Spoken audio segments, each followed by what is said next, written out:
नमस्कार दोस्तों, स्वागत है आपके अपने YouTube चैनल भक्ति फैक्ट्स में। अगर आपने अभी तक हमारे चैनल को सब्सक्राइब नहीं किया है तो तुरंत सब्सक्राइब कर लीजिए और बेल आइकन को दबा दीजिए ऐतिहासिक तथ्य की जानकारी पहले पाने के लिए। ब्रह्मा, विष्णु और महेश, इन त्रिमूर्तियों को कौन नहीं जानता है। एक और जहां ब्रह्मा जी को सृष्टि का रचयिता माना जाता है, तो वहीं भगवान विष्णु को संसार का पालनहार और भगवान शिव को संहार का देवता माना जाता है।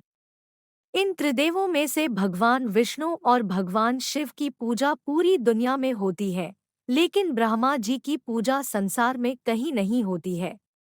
क्या आप जानते हैं ऐसा क्यों है? ब्रह्मा जी सृष्टि के रचयिता होने के साथ साथ वेदों के भी देवता माने जाते हैं। उन्होंने ही हमें 4 वेदों का ज्ञान दिया। हिंदू धर्म के अनुसार उनकी शारीरिक संरचना भी बेहद अलग है। 4 चेहरे और 4 हाथ एवं चारों हाथों में एक एक वेद लिए ब्रह्मा जी अपने भक्तों का उद्धार करते हैं, लेकिन इस देव की पूजा कोई नहीं करता है।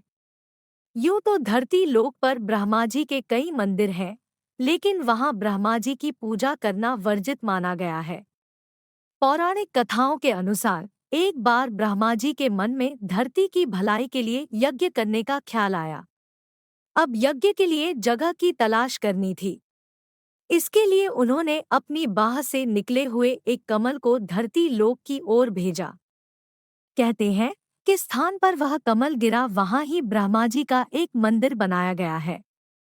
यह स्थान है राजस्थान का पुष्कर शहर, जहां उस पुष्प का एक अंश गिरने से तालाब का निर्माण भी हुआ था। पुष्कर में ब्रह्मा जी के दर्शन के लिए हर साल लाखों श्रद्धालु आते हैं। हर साल कार्तिक पूर्णिमा पर इस मंदिर के आसपास बड़े स्तर पर मेला लगता है, जिसे पुष्कर मेले के नाम से भी जाना जाता है। लेकिन फिर भी यहाँ कोई भी ब्रह्मा जी की पूजा नहीं करता। पौराणिक कथाओं के अनुसार ब्रह्मा जी यज्ञ करने के लिए ब्रह्मा जी पुष्कर पहुँचे, लेकिन उनकी पत्नी सावित्री ठीक समय पर नहीं पहुँची। पूजा का शुभ मुहूर्त बीतता जा रहा था। सभी देवी देवता यज्ञ स्थली पर पहुंच गए थे, लेकिन सावित्री का कोई अतापता नहीं था। कहते हैं कि जब शुभ मुहूर्त निकलने लगा, तब कोई उपाय न देखकर ब्रह्मा जी ने नंदिनी गाय के मुख से गायत्री को प्रकट किया और उनसे विवाह कर अपना यज्ञ पूरा किया।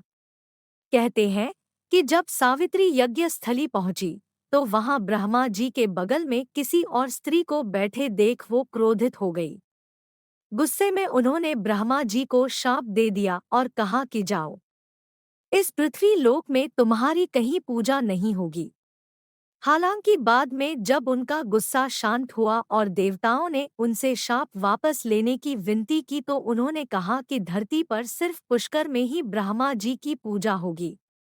इसके अलावा जो कोई भी आपका दूसरा मंदिर बनाएगा, उसका विनाश हो जाएगा। पद्म पुराण के अनुसार ब्रह्मा जी पुष्कर के इस स्थान पर 10,000 सालों तक रहे थे। इन सालों में उन्होंने पूरी सृष्टि की रचना की। पुष्कर में मां सावित्री की भी काफी मान्यता है। कहते हैं कि क्रोध शांत होने के बाद मां सावित्री पुष्कर के पास मौजूद पहाड़ियों पर जाकर तपस्या में लीन हो गई और फिर वहीं की होकर रह गई। मान्यतानुसार आज भी देवी यहीं रहकर अपने भक्तों का कल्याण करती है। उन्हें सौभाग्य की देवी माना जाता है। मान्यता है कि मां सावित्री के इस मंदिर में पूजा करने से सुहाग की लंबी उम्र होती है और मनोवांछित फल प्राप्त होते हैं। यहाँ भक्तों में सबसे ज्यादा महिलाएं ही आती हैं और प्रसाद के तौर पर मेहंदी, बिंदी और चूड़ियां मां को चढ़ाती है। आपको हमारी ये वीडियो कैसी लगी, हमें कमेंट सेक्शन में कमेंट करके जरूर बताएं।